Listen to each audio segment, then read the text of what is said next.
To multiply fractions, it's going to be very similar to what you did at the end of Chapter 4 when you multiplied fractions times whole numbers. You're going to first see if there's anything that you can cancel. So you ask yourself, can anything go into 2 and 5? No. Can anything go into 2 and 4? Yes. 2 can go into both 2 and 4, so you'll divide. 2 goes into 2 once, 2 goes into 4 twice. The other numerator is a 1, and nothing's going to cancel with a 1, so we can just multiply. 1 times 1 is 1. 5 times 2 is 10. Can 1/10 be reduced? No, it's not improper and it can't be reduced. You look at number 4, you'll see sometimes you can cancel more than once in a multiplication problem, because you see nothing can go into both 5 and 6, but when you ask can anything go into both 5 and 5, yes, 5 can go into both 5 and 5. 5 goes into 5 once, 5 goes into 5 once. Then when you come to the other numerator 3, nothing's going to go into both 1 and 3 evenly, but when you ask can anything go into both 3 and 6, yes, 3 can. 3 goes into 3 once, 3 goes into 6 twice. Now you multiply 1 times 1 is 1, 2 times 1 is 2. 1/2 is not improper and it cannot be reduced. When you have a problem like number 7, you have to put the value for x into the expression and multiply 2/3 times 1/6. Since x is 2/3, you just put 2/3 in the place of x and then you multiply. We'll see if there's anything that can cancel. Can anything go into 2 and 3? No. Can anything go into 2 and 6? Yes, 2 can. 2 goes into 2 once, 2 goes into 6 3 times. Since this numerator is a 1, nothing will cancel with it. 1 times 1 is 1, 3 times 3 is 9. 1/9 is not improper and it cannot be reduced. We move on to lesson 2. We're multiplying mixed numbers. We're going to follow the same steps we did in lesson 1 once we make the mixed numbers into improper fractions. A little reminder on that, you would multiply the denominator times the whole number, then add the numerator. So 4 times 1 is 4, plus 1 is 5. The denominator stays the same, so 1 1/4 is made into the fraction 5/4. 2/3 is a fraction, so we just bring that down and then we'll cancel if we can and multiply.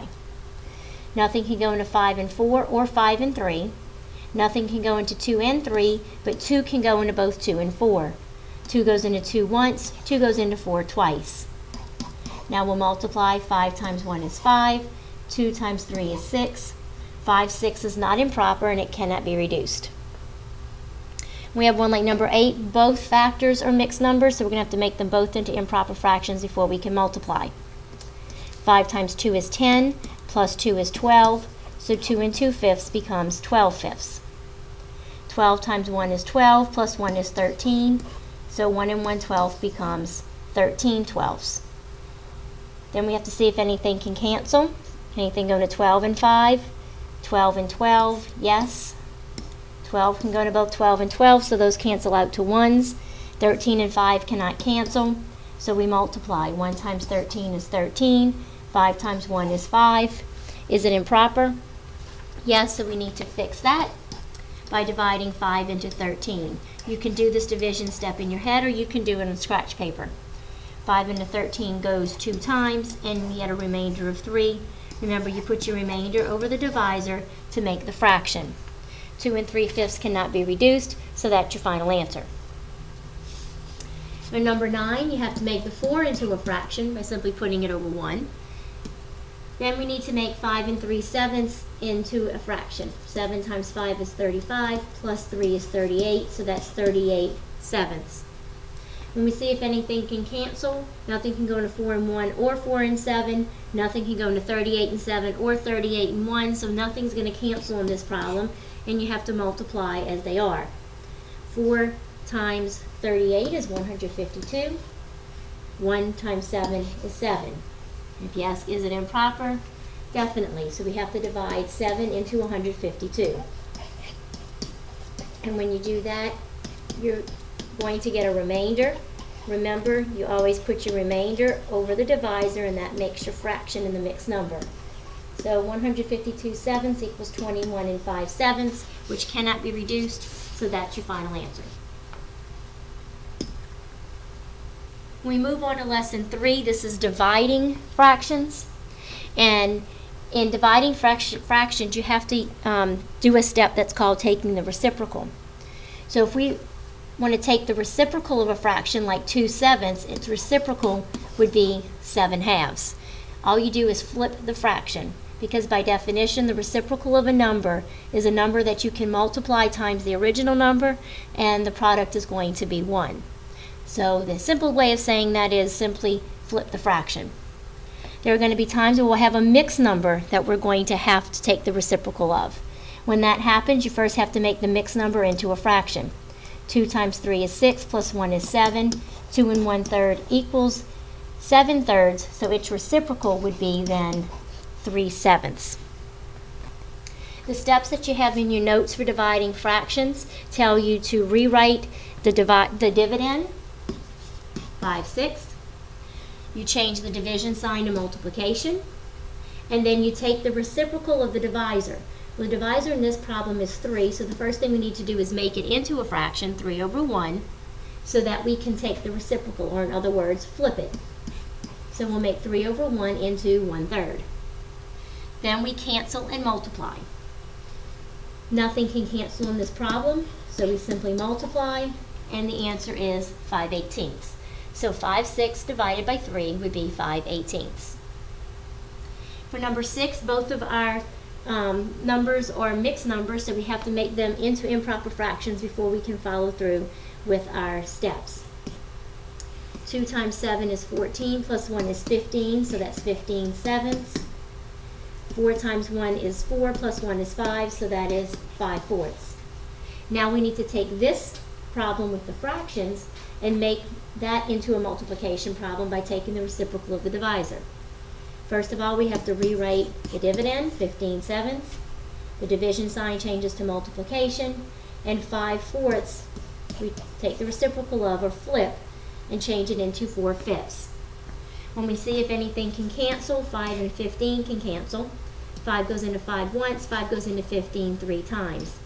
Nothing else cancels, so we multiply and get 12/7, which is improper. So we divide 7 into 12, that goes 1 time, with the remainder of 5/7. 1 and 5/7 cannot be reduced, so that's the answer. Number 8, they're both fractions, so we'll just go right into our steps by rewriting the dividend, change the division sign to multiplication, and take the reciprocal of the divisor. When we see if there's anything that can cancel, 3 and 6 can cancel. 3 goes into 3 once, 3 goes into 6 twice. We multiply, 2 times 2 is 4, 1 times 1 is 1. 4/1 is improper, and that would equal 4.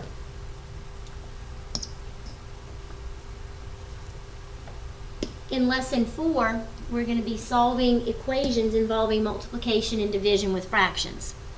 In number 1, we have 3/4 times z, so to undo multiplication, we're going to have to divide. So we will divide both sides by 3/4.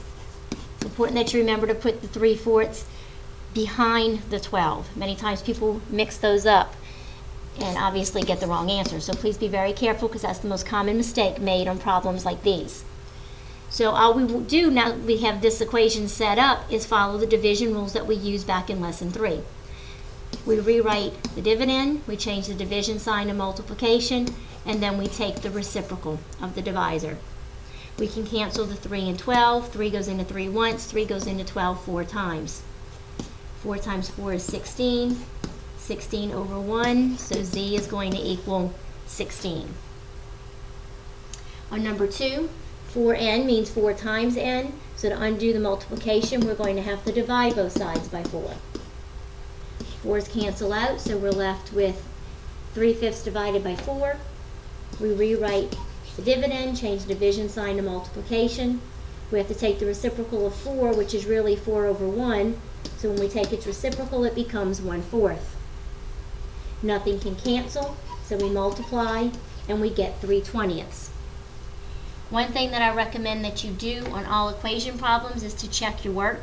So if we go back to number 1 and check, if we put 16 in for z, we should be able to multiply 3/4 times 16, which is the value of z, and it should equal 12. When we cancel, 4 goes into 4 once, 4 goes into 16 4 times, and we multiply and get 12 over 1, which does equal the original answer, 12. In number 2's equation, we have 4n, which means 4 times n. So that means we should be able to multiply 4 times the value of n, which is 3/20, and it should come out with the answer 3/5. When we cancel the 4 and 20 and multiply, we do get 3/5. For a problem like number 3, you can see I changed its format from the book. In the book, it was 2y over 3 equals 5, which is a 2-step equation. So instead of working it that way, you can simply make it into 2/3 x equals 5, and you'll get the same answer. 2/3 x means to multiply, sorry, this was 2 times x. 2/3 x means to multiply 2/3 times x, so we would have to divide both sides by 2/3. The 2/3 cancel out. Now we follow our division steps. Rewrite the dividend, change the division sign to multiplication, take the reciprocal of the divisor. Nothing can cancel, so we multiply and we get 15/2, which is improper. We divide 2 into 15, it goes 7 times with a remainder of 1/2. Don't forget, you're still welcome to do the division off on the scratch paper. To check your work, we need to put 7.5 back in for x, multiply it out, and make sure we get 5. So if we have 2/3 x, that means 2/3 times 7.5. But we have to change 7.5 back into its improper fraction form, which is here, 15/2. We can cancel the 2's, we can cancel the 3 and the 15, and it should come out with 5, and that's what we get in the check work. A problem like number 9 is actually back from chapter 2 when we solved division equations with whole numbers, because y over 4 means y divided by 4. To undo division, you would have to multiply both sides by 4. These 4's cancel out, y equals 20. When you check your work, you put 20 in for y. 20 divided by, 20 divided by 4 does equal 5. You're not going to have many problems like number 9, if any, on your quizzes and tests, because these are more of whole number problems. Concentrate on problems like 1, 2, and 3 that we just worked to prepare yourself for the quizzes and tests for chapter 5.